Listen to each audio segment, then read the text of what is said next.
Hey everyone, Derek with SafeHome.org again.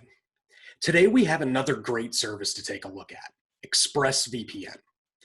This is an awesome, super secure, easy to use service for most everybody. In this video, we're going to be taking a look at ExpressVPN's pros and cons. Then we're going to look at their day-to-day use.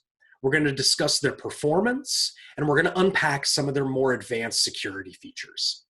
Finally, we're going to take a look at ExpressVPN on mobile, and then we're going to wrap it up with our final verdict. So let's get to it. All right, so here's what I really liked when I was working with ExpressVPN. First, they're extremely secure and they really prioritize your privacy. They run their own DNS and their servers are RAM only. We're going to talk about more of what that means in just a minute, but for right now, just understand that it means they run a really tight ship. Next, they're super user-friendly. Seriously, there's like nothing to it. They're one of those services where everything just works and every feature is exactly where you'd expect it to be. And hey, if for whatever reason you have any problems, they have 24/7 live support from real people, and that's always a plus. And finally, I didn't notice any significant slowdowns when I was testing ExpressVPN. I mean, nothing beyond what you would typically expect. That means when it's configured properly, which remember is super duper easy, it'll just run in the background and you'll likely forget you're even using it. So all of that sounds really great, but now let's talk about some of the stuff I didn't like as much. All right, so the first tick in the cons category is the price tag. ExpressVPN is one of the more costly services out there. And I'm not talking about like hundreds of dollars or anything here, but just know that when you're comparison shopping, the price might be a bit of a factor. I also didn't like that there weren't any optimizations for streaming or P2P file sharing like we saw with like Nord or CyberGhost. That doesn't mean that you can't torrent or stream using ExpressVPN, but there might be a little bit of trial and error to figure out the right configurations. And last, there aren't really any bonus features or add-ons to speak of here. A lot of services offer things like an encrypted file vault or a password manager or some sort of tangential service to sweeten the deal. But with ExpressVPN, it sort of just is what it is. That isn't a deal breaker that they don't give you a free screensaver or something, but for the price, we did kind of expect something additional. So that's the good and the not so good of ExpressVPN. With all this in mind, let's go ahead and take a look at how this service functions on the day-to-day. So this is what ExpressVPN looks like out of the box. As you can see, it's a really simple setup. Once you connect, you've got a big on-off button, your current server, and some bookmarks. You'll also get a link to one of ExpressVPN's resources that changes periodically. This one here is about privacy at work. And just so you know, ExpressVPN's educational materials are really great. They're well written and informative and touch on all kinds of cybersecurity issues. Definitely worth checking out. If you click up here in the corner, you're going to see some options pop up. If you click the first one, VPN locations, you'll see, you guessed it, all the servers that you can connect to. You have recommended servers, you can scroll through the whole list, and by hitting this star, you'll move a server to your favorites list, which is over here in recent. So honestly, that's really all you're ever going to need to mess with in your day-to-day use of ExpressVPN.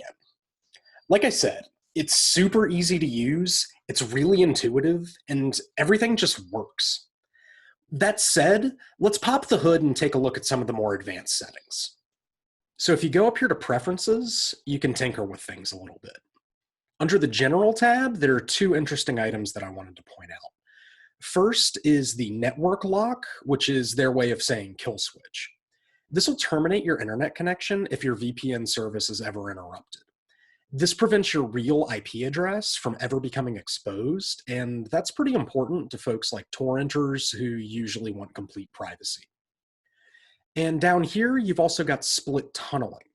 This is a little bit more involved to set up, but it allows you to run certain services through the VPN tunnel and not others. This is good if you want to stay on local internet while streaming foreign media, or connect to peripheral devices like printers and such. And if you go over here to protocol, you'll get the list of VPN protocols you can use. Now, this is pretty extensive for ExpressVPN, which is nice to see. Explaining what each one of these is and what it does gets into some pretty technical territory, so I won't bore you with that. But it's nice that they give you a brief overview of which does what so you can dial in the performance that you're looking for. And speaking of that performance, an important question to ask of any VPN is, how is this going to impact my browsing speeds?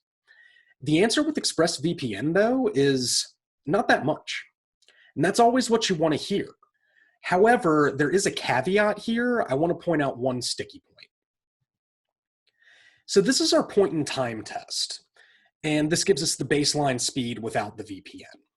Download was at 180 megs per second, and upload was right at 156. Not too bad. However, when I switched the VPN on using the SmartConnect feature, which is supposed to optimize performance, whoa, significant decreases. Download dropped to 50 and upload was only at 88. That's really not good. So I manually selected a server a few states away and started seeing some respectable speeds again. Honestly, I've run into this problem with other services. Sometimes those quick connect functions don't really work the best. So it's important to mess around with your configurations and connections and run some tests to make sure that your speeds are optimized. Everyone's connection is unique, so you're going to have to dial it in for yourself. All right, so I can't really show you this next part because it has to do with the inner workings of ExpressVPN's network, but we do need to talk about it. Two things. ExpressVPN's network runs their own domain name system, and all of their servers are RAM only. So if you're not super tech literate, that might not mean much to you, but you need to understand that this is really unique.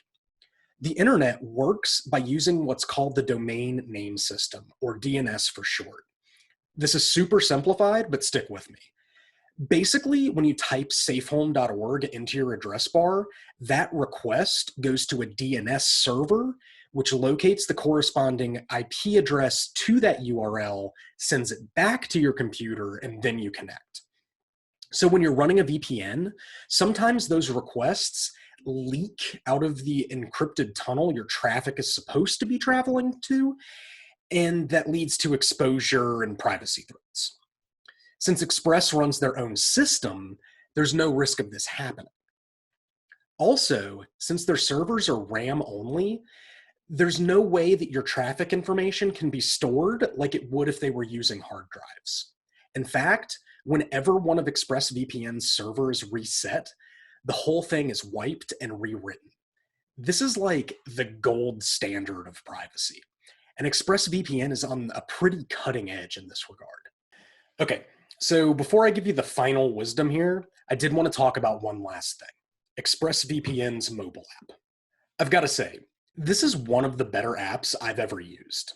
It nearly mirrors the desktop experience, and again, just like on the desktop, everything just works.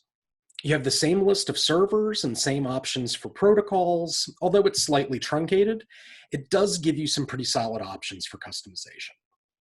The folks at ExpressVPN clearly created this app with intention, and it wasn't an afterthought. So yeah, that about does it for ExpressVPN. I have to say, I love this service. Even though they didn't have some of the bells and whistles that we've seen on others, their core functionality is some of the best in the industry. And those security features, come on. This is one of the most privacy-minded, secure services out there. Even though they're a tad bit more expensive than most, it's more than reasonable for the protections that you're getting, in my opinion. At this point, I'd recommend ExpressVPN to pretty much anyone. So that's all for now. If you're interested in learning more about ExpressVPN, be sure to check out my review on safehome.org. And if you have specific questions or want to see me review a particular VPN in the future, let me know in the comments. Thanks a lot for watching, and stay safe out there.